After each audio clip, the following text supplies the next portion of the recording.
Well, good day, folks, and welcome to episode 64 of Lumberjack Logic. I'm your host, Neil Johnson. I'm here with special guest Mark Koran of the Minnesota State Senate. And we're going to get into talking a little bit about qualified immunity, some issues that focus on law enforcement. Now, so for those who are listening who are maybe from out of Minnesota, of course, this is where the George Floyd riots started. I have a number of friends on the Minneapolis police force, and they were involved the night the 3rd precinct fell. It really, I feel, that one thing emboldened the riots across the nation more than anything else. So this is my personal opinion on it, but they allowed that to happen, and the officers were basically told to stand down and to just let them take it over. And then it burned and on and on. So what are your thoughts? Walls played a big role in the 3rd precinct decision about let them have it. But I think I go back much further than that. So the foundation for this was created under or enhanced under the Obama years and Governor Dayton. Okay. Think about it. How many times did the governor there allow a safe operating environment for lawlessness? Interstate shutdowns, civil protests that weren't in public right-of-way or that were on public right-of-ways, closing off entities. We have the greatest ability to protest in this country. You know what's funny about interstates? One time I was stopped on the interstate. I ran out of gas, and I ran into a bad officer. Some of my bad officer experiences. I'm walking up the exit ramp to get my gas. Guy pulls up behind me, and I have to go back, and it's a state trooper, and he goes, you know, what's going on here? And I said, well, I ran out of gas. And he looked at me. Did you know that running out of gas is illegal? Yeah. It's also preventable, and it's stupid. Yeah. Thank you. Thank you. I didn't know, but anyway. As I walk a mile down the road, thought crossed my mind. Right? Yeah. But I go, you know, the Governor Walz, the mayors of St. Paul and Minneapolis have all done a great job at creating a safe operating environment for lawlessness.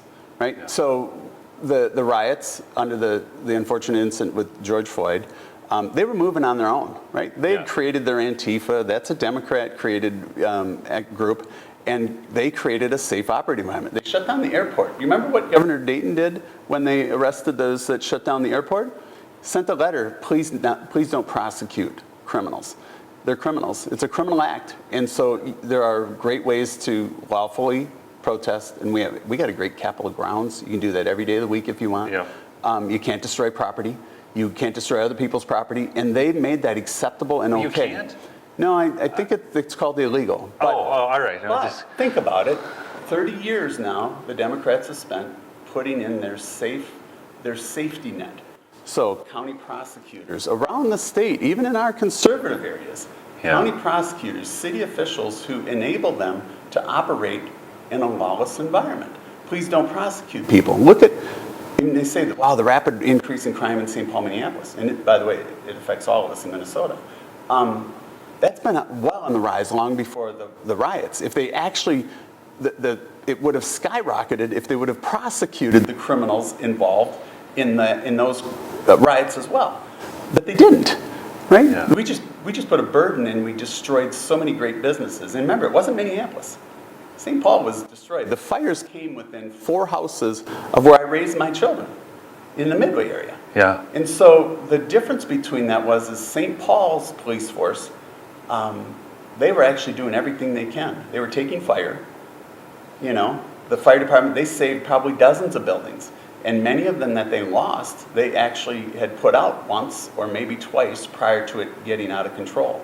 They had attack teams and instant response teams, and they're doing everything they can, operating against the will of the St. Paul mayor, right? Wow. The police chief was not going to put his men out there without allowing them to protect themselves first off, and then to protect the businesses in the community. And even then, it got so out of hand, and they were so ill-prepared because I think the governor didn't call in the National Guard or something like that. Oh, I think it was something to that effect, resource that he has. And interesting enough, another little tidbit that you learn is that the Department of Public Safety, Commissioner Harrington, is kind of the top law enforcement from a policing perspective. Yes. He had not had a conversation with the National Guard in his first 16 or 18 months of his existence or appointment to Department of Public Safety. Now, again, you want to go back to core responsibilities? Yeah. His would be to have that relationship. During the riots, his first communication to the general was not a phone call that we need to be prepared. Remember this 2 days after they started. Yeah. It was a text message. That was the first communication. And so you look at the incompetence, and you could appear as incompetent. Is this guy a teenager or no, what? the reality is they knew the riots were going to occur, and I don't know, you can't be that incompetent. He has access to everything. Yeah. He's a former National Guard member for, I think, 25 years, right? Yeah. The governor. Yeah. So he's well prepared and knowledgeable. And even when they did call him in, they called him in without a plan, right? They gave him no mission. Even the general said. Well, wasn't his daughter tweeting out locations of? Correct. Or what they weren't going to do. Yeah. She gave out information that, oh, don't worry, you can loot, riot, and burn because we're not going to do anything. Don't worry, my dad's got him protected, right? Yeah. Protecting the criminals. Think about that, folks. I mean, you really have to gather the fact that his daughter, and is she going to be prosecuted? I mean, she should be. I would say that would almost classify as incitement. I would say that's I've heard that term before used about a president, and so I think 10 years of lawlessness is almost like a gift card for incitement. Totally. It really is. And so to allow that to occur, and really just disgusting is it's supposedly a unique population that he supports the most, and just destroying those businesses. Yeah. And I've walked the streets a dozen times, and those are real jobs. Those are real families and real lives. Jobs, and these people, because I lived on the Midway as well, there were a lot, especially of elderly folks within that community who did not have vehicles, who would simply walk to those businesses. Yep. And then look at what's left behind now. Governor Walz doesn't have to deal with it. He sits on his mansion on Summit Avenue, and he doesn't have to worry about anything. His food's brought to him, made for him, all this. And yet these people are out there suffering with the impacts and the consequences of his actions. And they now have accelerated the.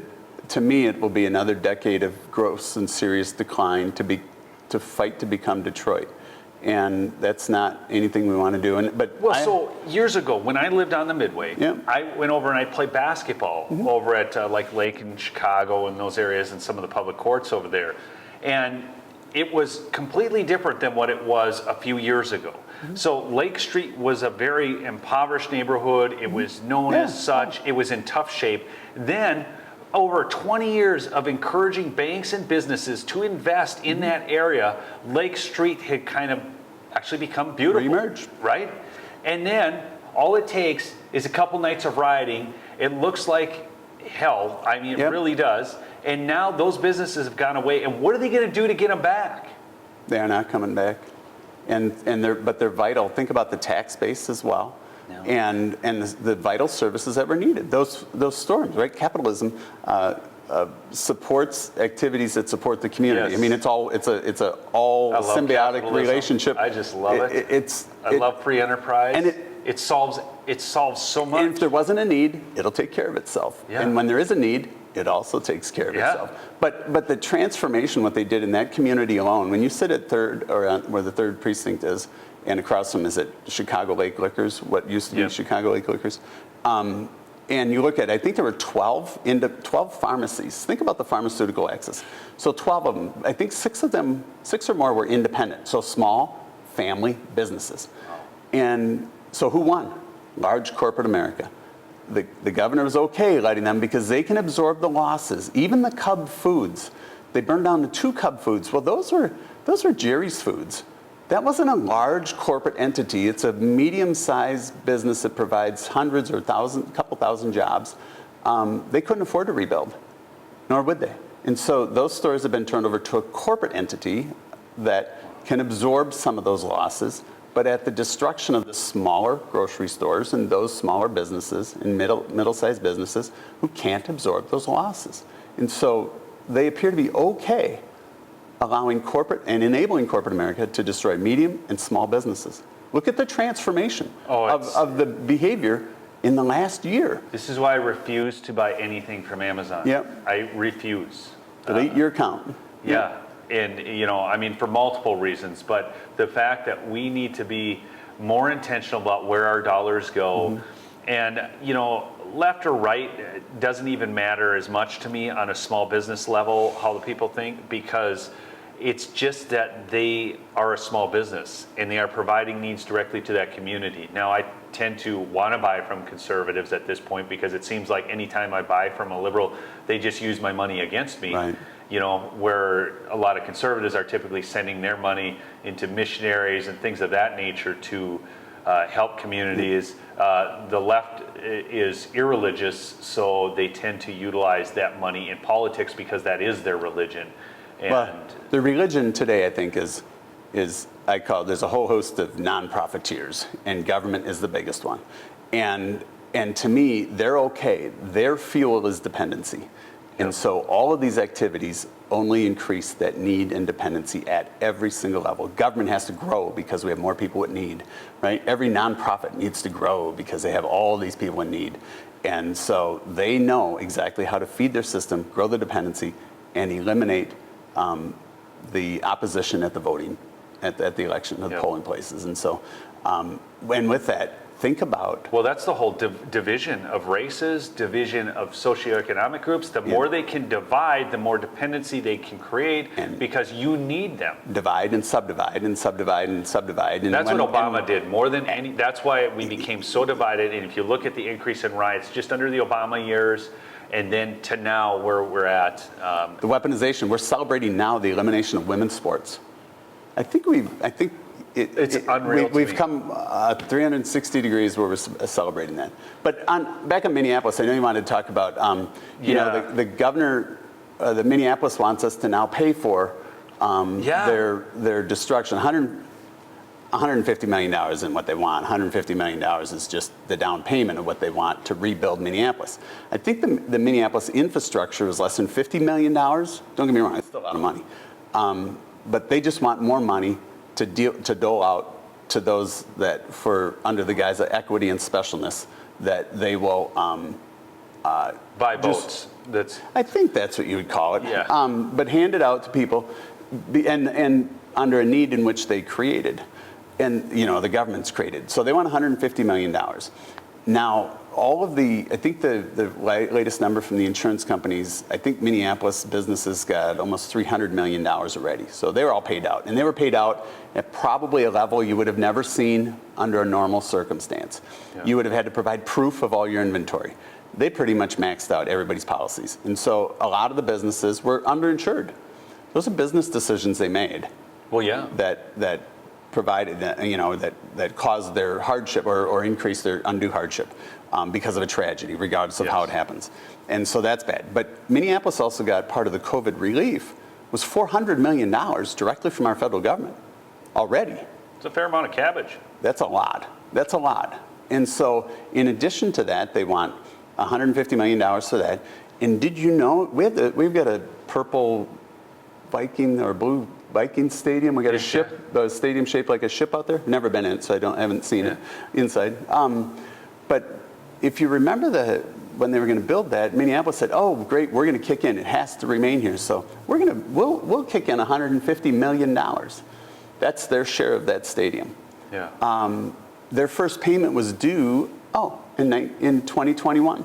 So they've never made a payment on the stadium yet for their obligation. Never made a payment. Never made one. So that's a nice. I mean, could you imagine getting that kind of relief on your mortgage? Yeah, you don't have to pay us for. When was it built? I don't know, 4 years ago? Yeah, something like that. I don't know. Basically, you're looking back, hey, you don't have to make a payment on your mortgage. Let's just call it 5 years. Yeah, and so now it's due, and they don't have any money. And so that's our fault, though. Yeah, it's our problem. Remember, that revenue is off all of the gross sales taxes that they added, the lodging and the liquor and the meal, all the sales taxes. How the lodging industry is doing in Minneapolis. Have you seen a lot of businesses? A lot of their core infrastructure is gone, and it's not going to be there. And so, you manufacture a crisis to create a shortage to then go out to everybody else and grab their money. Those are temporary sales taxes for the Metrodome. Yes. You remember that building we tore down, the really good one? Yeah, the one that was built under budget and was still in good shape. So now they want us to pay that. They don't just want the $15 or $20 million, whatever their annual obligation is. They want $150 million. They want all the taxpayers in Minnesota to pay for that $1 million playground. And we're not going to do it. It's those that want to pay for it. In fact, I think they don't realize that most of rural Minnesota are probably their greatest season ticket holders and those that spend the most money, and it pays for itself in that manner. But that's a choice.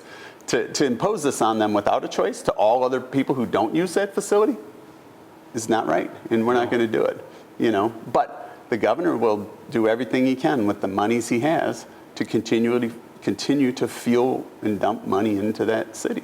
And so we're trying in the legislative body. We're not going to do it legislatively. This reminds me of like the public unions, right? Where they basically take the money. Like I know teachers who are conservative, but they're forced to give up part of their check to then fund Democrat campaigns. They now have a choice. Those teachers now have a choice. Under the Janus lawsuit, your fair share, you are no longer obligated to pay if you choose to opt out of the union. And you can do that.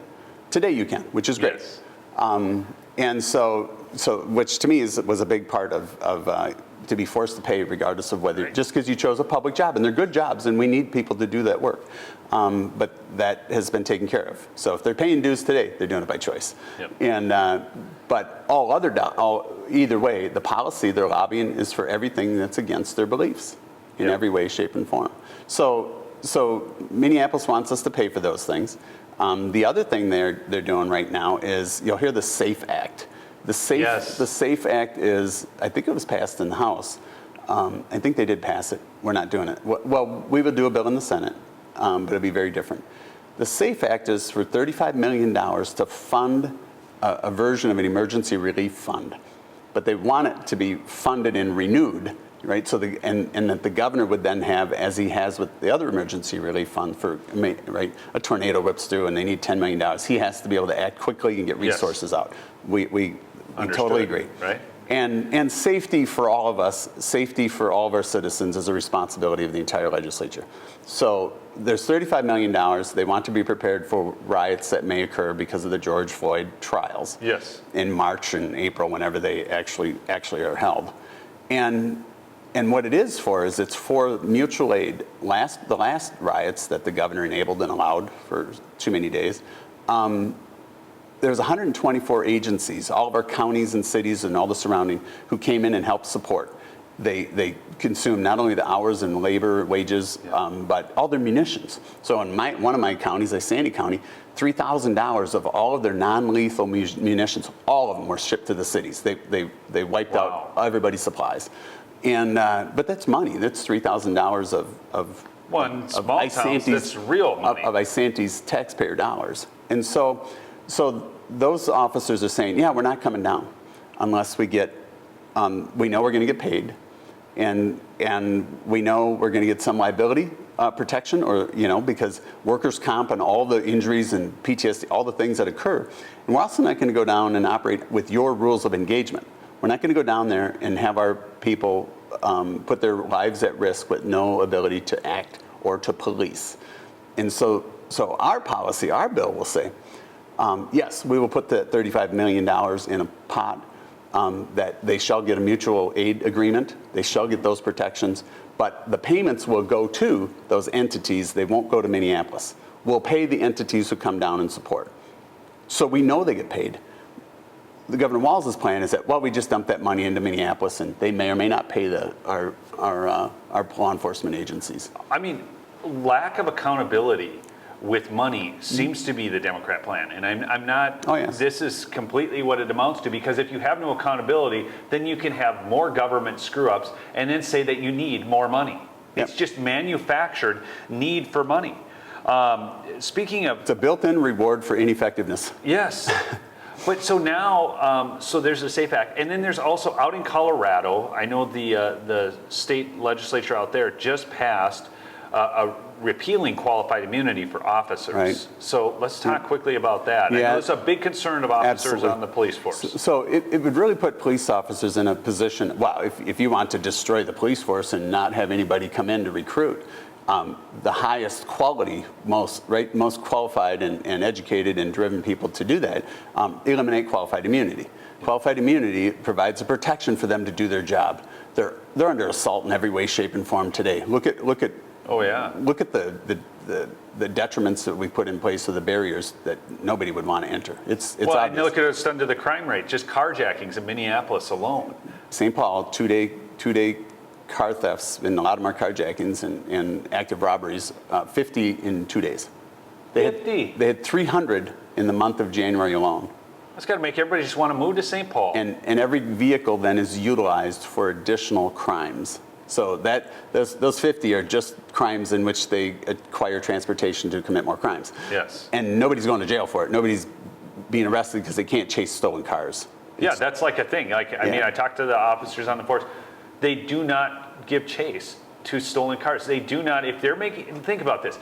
The majority of criminals are captured through traffic stops. Yes. That's how they are captured. So active policing involves making a traffic stop and then doing a search for guns or drugs based upon what you see. Yep. Okay, now you've created an environment where that doesn't happen. So if you're a law-abiding citizen and you're speeding at, let's say, 40 and a 30 and the lights go on, what do? You pull over. If you're a criminal and you have guns and drugs in the vehicle, and this is why gun control becomes such a big issue for me, because if they really wanted to create gun laws, there's enough on the books and they would just enforce the laws that are there. But again, this is a manufactured crisis. Yep. And so then what are you going to do if you're that criminal, knowing that they're not going to stop you? You just take off. And now that's carrying out into our areas as well. People don't pull over anymore because they think we all have the same practices. But I can tell you in our areas, our police dogs are really good shape because they're chasing everybody and they capture them all. So which as they should, because most of them are violent people and it's not their first crime, and those are only the opportunities of the crimes we get to identify them with and to chase them down. But to the qualified immunity piece, think about it more as a doctor. The doctors have to carry their own malpractice insurance. And so this is basically what they would have to do. So is that $10,000 a month, $20,000 a month for a police officer, especially in this toxic environment where they, even in a justified shooting, the cities are paying out hundreds of thousands of dollars of rewards. It's like the lawsuit lottery in St. Paul, Minneapolis. Even if you caused your own harm, they're providing cash rewards. Yeah, and by the way, because it's easier to settle. Well, they're tax-free, by the way. But what it would do then is it would really remove the ability to hire good people, and it would also it would require them to carry that, their own professional business insurance. Which then, are you willing to pay each officer? Would it have to be $400,000 a year, $500,000 a year? Yeah. Because that's really what it would be. And we already don't have enough officers. Correct. So, Correct. And you said you wanted to defund the police. Yeah. Well, wait now. How can you defund when you're going to have to increase funding just based upon these And here's policies? the other piece. You remember we talked about Governor Walz in an earlier segment about Governor Walz has no power except those granted upon him by our constitutional officers. Yes. Who's getting a free ride in this lawlessness or this increased element of crime is we haven't talked about county prosecutors. Oh, gosh. They're not charging, right? So they're not charging. They're not even holding with bail. Yes. In fact, Hennepin County, Mike Freeman said they remove bail from low-level felonies. I don't think there's such thing as a low-level felony, right? There's serious felonies, and then there's far more serious violent felonies. Yes. And so you remove low-level felonies. Those would just be called misdemeanors, I think. And we even have a lower misdemeanor. We do have lower classifications of crime, but what they're not doing is they're not charging bail. And Mike Freeman had the gall to say, well, even in the case of a violent domestic assault, the victim is no more safe with or without bail. And I would argue access and freedom to attack the victim again and being locked up, one provides a safer environment for the victim. That's very different. One does. And so, and that's what they're doing. So we're letting them off. The prosecutors are getting a free ride. And remember, Those are the things that the Democrats have focused in our own communities. Yes. In rural Minnesota, they focused on putting their prosecutors. They built that safety net for their lawless, for the lawlessness in their crime family. Also the judges. 85+% of the judges have been appointed by Governor Walz and Governor Dayton. Yeah. I'm not sure they can spell Constitution most of the time. And so we keep having this conversation. We're like, oh, the police forces, they know all the criminals. They pick them up all the time. Oh, yeah. They know what kind of gun they carry, right? Even when they take one away, they don't prosecute minimum mandatories. They're not doing any of those things. There's one right next to the Capitol. A 7-time convicted felon, armed robbery, clear as day, right by the Capitol, on a light rail station, or as I call them, victim consolidator stations. Yes. And so, but clear as day, they had the gentleman, convicted felon with a gun, by the way, and upon sentencing, he got probation. Probation. So they actually charged him, accidentally probably charged him, then they happened to prosecute him and convict him, which is a really rare scenario today, and the judge gave him probation. Unbelievable. So these are the problems we're dealing with law enforcement and some of these issues. Folks, you need to be aware of this stuff, and you need to continually communicate with your representatives and your senators. Thanks so much for listening to Lumberjack Logic, and we'll see you next time. Thank you.